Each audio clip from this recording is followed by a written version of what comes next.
Hello, welcome to the sweltering Midwest. This is Golf Lessons with the Old Man, lesson 3, and today we're going to talk about the first part of the swing, taking the club away. We're starting to get to the fun part of the golf swing now.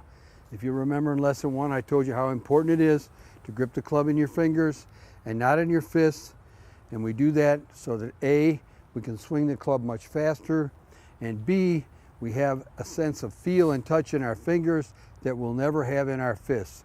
Dexterity, actually, which allows us to hit a lot of wonderfully creative shots. Also in lesson 2, we talked about how to address the ball.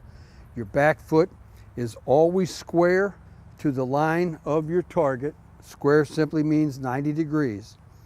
Your front foot should be toed out slightly toward the target, your left foot, which allows you to come through the ball freely and you won't be hitting awkwardly against a rigid left side. Now today we're going to talk about the first part of a golf swing, the takeaway. When you're addressing the ball, in this particular case I have an 8-iron, so my stance is going to be a little bit shorter, a little bit narrower, slightly open as opposed to square or closed. When I address the ball, I simply bend at the waist and flex my knees slightly. That's all there is to it. Simple. Bend at the waist, flex your knees. No other awkward, unusual looking gyrations. Just bend at the waist, flex your knees, club behind the ball. You're going to hear some terms. You'll hear this a lot on TV. Taking the club back low and slow. Taking the club back wide. All that means is simply you're trying to extend the club face away from the ball, close to the ground, with a straight left arm, like so. You're trying to move the club away from the ball without any movement of your body. Your head must be directly over the ball when you push the club back.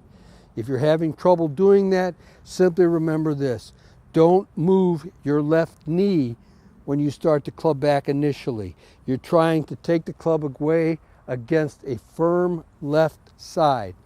And when you do that, as you reach about the 45-degree point here, this is 90, this is 0, this is 45, you push the club back away from the ball, and when you get to the 45-degree point, you load your wrists to 90 degrees. This is called the angle right here, this 90 degrees.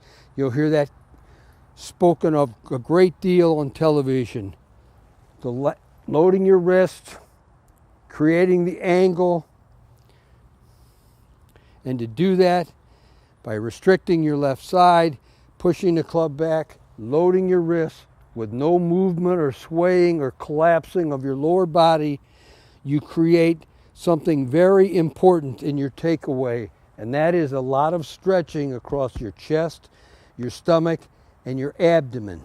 And that stretching is very important because what you're creating with all of this stretching is power, which you will use to return the club to the ball. So remember, no swaying with your legs, no moving with your head. And here is a quick drill for learning how to keep your head rigid, still over the ball, and eliminate all of the swaying. Get a cut off piece of golf grip or maybe a wooden spoon. Get into the dining room, your bedroom, maybe your bathroom. Look at your image, your reflection in a mirror, wherever. Somewhere behind you here is going to be a picture or a window pane. Take your club, your imaginary club, take it in your hands like so. Flex your knees, sit down to the ball like I showed you. You're looking at a mirror somewhere in your house, living room, dining room, bathroom. You're looking at your reflection, your head reflected in the image in the glass. And as you take the club back and go through this stretching exercise, you want to be able to see whatever object is right here behind you in the mirror. So you don't want to see any of this swaying. You don't want to see any of this collapsing. Learn to push the club back wide with a straight left arm, keeping your head in the same place, your reflection in the exact same place with no pendulum move and no sway. If you learn to do that a few dozen times a week, you'll be amazed at how well you'll be able to hold your position, your head position over the ball. I hope that was helpful, and I'd appreciate it if you learned something today, if you hit that like button and give me a thumbs up. And if you haven't already, hit the subscribe button, and I'll send you lesson 4 as soon as I can. Thanks for watching.